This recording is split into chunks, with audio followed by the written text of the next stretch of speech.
How's it going, guys? Welcome back to another episode of Vlogmas. So today I'm actually going to be taking a short break from the GT350 bumper because I need to repair the stock bumper. I need that splitter to be back on there because before this GT350 bumper is done and painted and stuff, I actually have a couple like photo shoots I need to do. I also want to get some final pictures of the last look when the car had the four halos and the front splitter and the stock bumper. So we're going to be putting this splitter back onto the car, but before we do that, I need to go and buy some more hardware. So as you can see, I was using these self-tapping screws before to mount this onto the car, and like these self-tapping screws are super long as it is. And it's literally like a 2-inch long screw, and it just went deep into the bumper, and that wasn't even enough to hold it on there.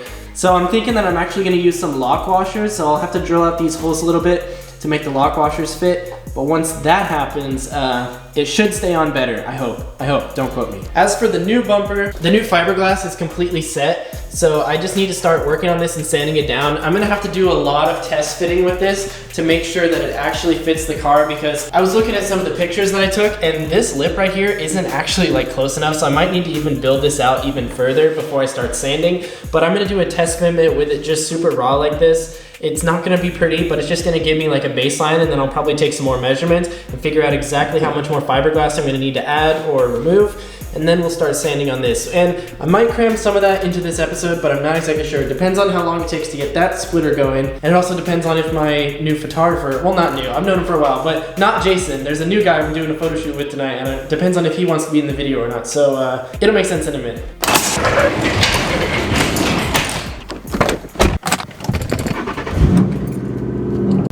The check engine light in the Mustang is still on, and it really shouldn't be on because the car is tuned. I emailed Bama about it like a month ago, and they just like haven't responded. I don't know if they're just ignoring me. Maybe they just hate me. They think I'm not a legitimate YouTuber, but I am, okay? And this needs to get fixed, all right? I don't understand how there's still a check engine light, and I've checked the code a bunch. It's literally always the same. It just says like catalytic system malfunction, like catalytic converter not working, and I'm just over here like, yeah, no shit. So I'm still trying to figure that out. I might actually get some like O2 sensor spacers or something, because that might help get that to go away, because I can't actually get the car to pass through emission testing. I mean, really, I shouldn't really be able to do it when there's not cats, but I definitely can't do it when there's a check engine light. So yeah, I'm still trying to figure that one out.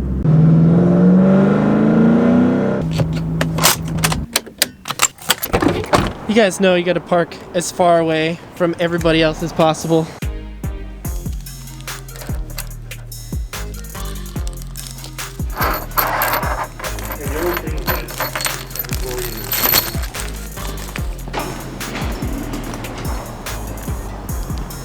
Okay, so I got the goods.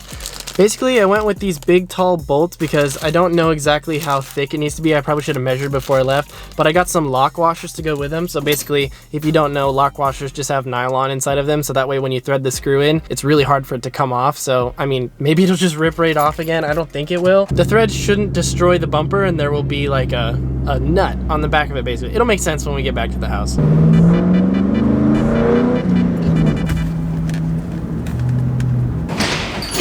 So I don't know what the laws are like for you guys, but here in Oregon, there's a law where you always have to yield to pedestrians, kind of no matter what. And of course, like if you see a pedestrian, you should stop. But in Oregon, it's like a big thing. Like pedestrians always have the right of way. But also on top of that, the people in Oregon have so much sass. They could be like 30 feet from the crosswalk, right? And you're going through and you don't have a stop sign, and they'll just watch you go past, and this is what they do. Okay, they give you this look. They're like,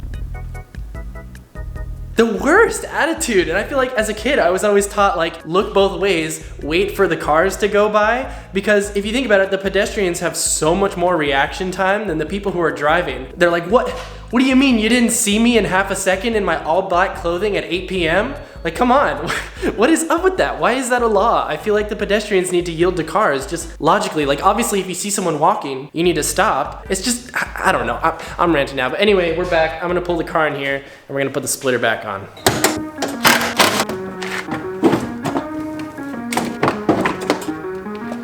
Now, obviously, removing that was way easier than it normally would be because I've just been lazy with the bumper brackets. I'm gonna go ahead and figure out the best way to mount that splitter onto here.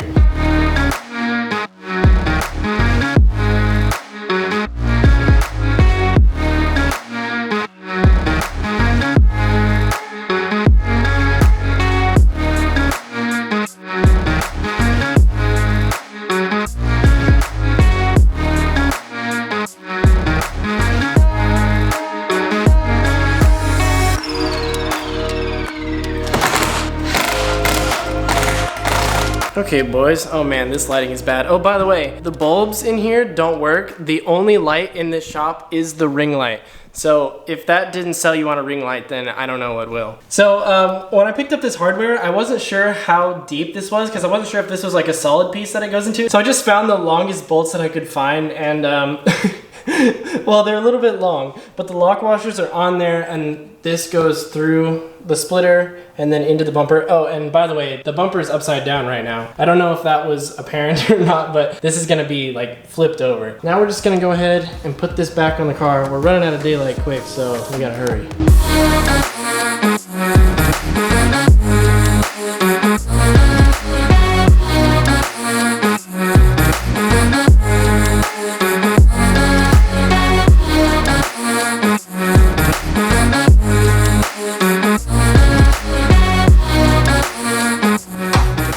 Chin spoiler is back on the bumper. Bumper is mounted back on the car. And also those lock washers are working super good because this has never been mounted on here as sturdy as it is right now. I didn't put it on there 100%, like the fender liners are still not attached because I am going to be taking this bumper off probably tomorrow, honestly. I just wanted to make sure that this was looking good still because I am going to hold on to this look. Even though the GT350 bumper is epic and I'm probably going to be running that most of the time, I just think that the OEM bumper is such a timeless look, and like even though this is really awesome, that bumper just flows so well with the car. It just looks really good. One thing I might do in the future if I ever wanted to run this look again for a while or something, or maybe if that bumper had problems or something like that, I would want to paint these lower grills because I painted the upper grill and it looks nice and glossy and the contrast is nice with the paint, but the lower grill still looks like crap. So that's like a future project. Maybe it would be easier to do that when this bumper is off. So that project might be tackled at some point, but my motivation to do that is pretty low if I'm going to be running a new bumper. So I guess we'll just see how it goes. I also got all the halos hooked back up. They're looking very nice. I might also get some tint for these. I was going to sell them, but I think I've just decided to hold on to them. I want to just hold on to my whole OEM bumper just in case I ever wanted to go back to this look. As I said, I do want to get some tint for these because these are tinted, and so these are just sticking out like a sore thumb. Yeah, that's pretty much going to conclude the wrenching for today. I'm pretty happy with the outcome of that. I still feel like a dingus for getting like the longest bolts imaginable, but I mean, it's fine. It worked out perfectly. I still have the belly pan off the car too.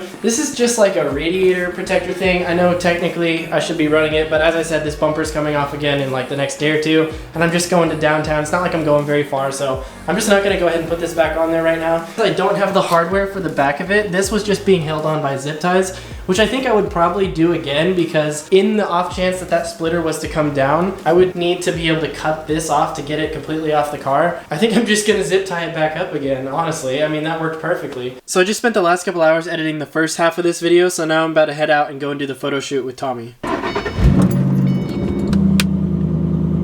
I don't know if I've ever shown you guys the inside of this car at nighttime, but it's pretty cool. It has like a little Fast and Furious vibe. I'm sorry it's a little dark, you guys can't see me too well, but I honestly love nighttime photo shoots. Like I wish that I had a slightly better camera so that way I could do more nighttime shots of the Mustang, because especially if you can go to like a downtown area somewhere, like something about having the neon lights like reflecting on the paint, it just looks so cool. I don't know, I love nighttime shoots. So I'm headed out right now. I'm gonna go meet up with Tommy and we're gonna go get some cool night shots. What's up? What's up, bro? I'm putting you in the video. I like it. That's nice mic. What? I like this. Oh, you haven't seen it yet? No, I haven't. It's been a while. Yeah. I don't think I've seen those either. Oh, really? Yeah. I need to vacuum this car out. My bad. Dude, geez. Where do you want to go first? I was thinking like if we go over to like downtown area, we could find some spots to like park maybe. Maybe like in those like alley streets or something. Okay. I don't know. Yes. Either that or we can do parking garage. Why don't we have a crap ton of parking garage pictures? Yeah, I didn't want to like saturate you with those. That's like the only place I ever get pics. Yeah, I think I got an idea. Okay. Follow me. Okay. I was telling the vlog a minute ago that I wish I had a camera that did better with night light, because this camera is great for like daytime video, but that's about it. It's not so bad with like the ambient light from the light post, but yeah, it's not great. Yeah, maybe you can just Photoshop out that van over there. Easy, dude. Easy. So Thomas has actually made a few edits for me before. I have his channel featured on my channel actually. It's Apex Productions. He hasn't put anything up in like a while, and I've been like, Tommy, you gotta upload again, bro. Because of college and everything, I just don't see him very much. Also COVID too, because he's not down in Corvallis right now, but I just don't see him very much anymore. But anytime we get together, we always come out and do some like shoots and stuff. And he's made some pretty sick edits for me way back when, like back when I made these videos with a GoPro even. So Tommy and I go way back. Hopefully these shots will be pretty good. I'm counting on you. So you're saying take a picture where you see just the halos and then lay it over the other image where you don't have the halos on? Exactly. Bro, that's freaking, that's some next level shit right there. Yeah, so the one downside with these halos is they look really good, but at nighttime they're just so bright. Anytime I've been taking pictures, I've had to just kind of turn them off because they just ruin the focus. Like even this camera, you can't even see the halos unless I really try to focus it. Yeah, there we go. Now you can kind of see that they're halos, but yeah, it's just, they're really bright. The center ones are brighter than the outside ones. I think it would look a little bit better if I only had the two on the outside and not the middle. Can you do that? No, I can't. Actually, I could unplug them. Right now? Yeah. Would that be too much? I don't think so. I just don't know if I'd be able to plug them back in. Oh. I can try. We don't have to do that. Nah, dude. It's fine. If you want. I always see dudes on Instagram that have alleyway shots, and now I have alleyway shots. I've ascended, boys. I have made it to alleyway car picture territory. It's all thanks to you, Thomas. By the way, guys, you got about 6 days to win the giveaway. I'm giving away one of these Meguiar's cleaning kits. It comes with the bucket, the wash towel, the microfiber towel, all these different appliances. We got soap and wax. We got the interior wipes, glass cleaner, what's that say? Quick Wax, Ultimate Quick Wax. Some good shit right there, huh? And it even comes with tire shine too, which is like, I can't believe I'm giving that away because I don't even have tire shine. So if you want to enter this, you want to be a part of it, you can head over to Instagram, follow the instructions on that one post. I'll leave it on the screen right here. And then that's how you enter to win the giveaway. It's completely free. You don't have to sell your soul, nothing like that. Even if you don't need it for your car, like you might already have all of this stuff, but you can give it to like your roommate that has a disgusting car because it doesn't know anything. Give it to him. Help a brother out, okay? That's the Christmas spirit. All right, so my camera battery died just then, but that's okay because that's the end of this video. So I hope you guys enjoyed this episode of Vlogmas. If you did, make sure you guys leave a like down below. Consider subscribing for more car content, and I'll see you guys tomorrow. Peace out and dream big.